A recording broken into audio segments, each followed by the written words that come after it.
So how do we do this? Where do we get a compiler? Well, most of us... What did you guys use back in your day for a compiler and in a development environment for CS50 when you took the class? So for a compiler, we were using GCC, the GNU C compiler. Sure. And in 2006, when I took CS50, we were using nice.fas.harvard.edu. Do you remember that? I do, which was the new instructional computing environment. Right, the ICE was still there, the non-new, the old.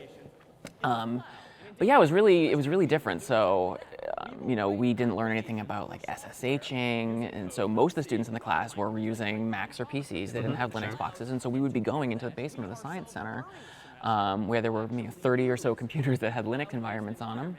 And we would log in and use that, and we could only really do our work in our accounts. It was just the terminal window, It was just the terminal window. What'd you use for a code editor? I was an Emacs person. Mike Smith taught Emacs. I still can't figure out how to quit out of Emacs. I can't figure out how to quit out of Vim, so. Quite the team. Yeah. So at least we know who can use what if we need to, just so we know where to turn. I get the same flack for using Windows computers in the office now, too. But yeah, it was certainly not a very user-friendly experience, particularly as somebody like me who had never taken a computer science class before, to be thrust into this Linux environment where everything is brand new. Yeah, that's a lot. And I know when you took over the class, we sort of made this conscious decision to make this a little bit better. We suffered through NICE for, not suffered through, but we used NICE for maybe 2 years. But we consciously introduced Nano, which is based on Pico, which is a simpler text editor than both Vim and Emacs. But it still has like syntax highlighting, which was an appealing feature. Yep. Then we had the cloud, cloud.cs50.net. We gave every student an account, which was sort of our simulated own recreation, the but nice that we had like environment. root privileges on, so we could So install the we software could install we necessary wanted. software, which is really good. Yep. But sort of the big change, I think, was around 2011 or 12 when we had the CS50 appliance. So students could then download a virtual machine onto their existing Mac or PC, and using a hypervisor, have a replication of their environment without having to go to the computer lab or be intimately familiar with the Linux environment. And that was actually originally a side effect. Like, we had developed the CS50 appliance really for our online students, the open courseware students who were following along passively and who really wanted to be able to engage more actively. And it was only once that got pretty stable that we realized, wow, why don't we just use this on campus as well? Right. So we did that for maybe 3 years or so, constantly updating it different. I know we switched between Ubuntu and Fedora for It was pretty painful times. keeping the thing updated, though, honestly. I'm sure it was.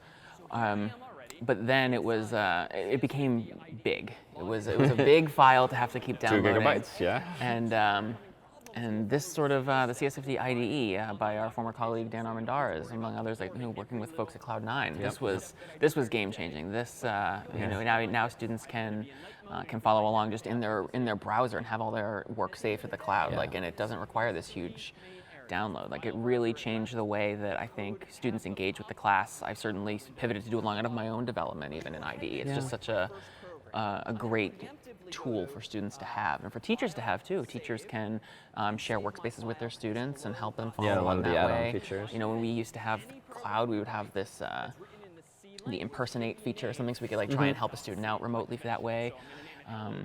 But what's nice, and what was prerequisite before we made this move, was to find an environment like Cloud9 that gives us a terminal window, and better yet, root access for the students so they can install anything they want for final projects or tools or whatnot, while still getting the niceties like a graphical code editor and the file browser, which really, I think, don't do students a disservice. The reality is those are the UIs they're using on their own computers, but you still have the power of that command line environment, and we're not abstracting too much away. Yeah, it's not like we've taken a GUI operating system front end like Cinnamon or something and just stuck it into a web-based environment. You still have that file tree on the left, but you're really mostly working in a terminal-based environment and getting students acclimated to it fairly quickly. Yeah. And especially for some of our high school students and teachers who don't have access to install software on their own school's computer labs, game-changing, as you say.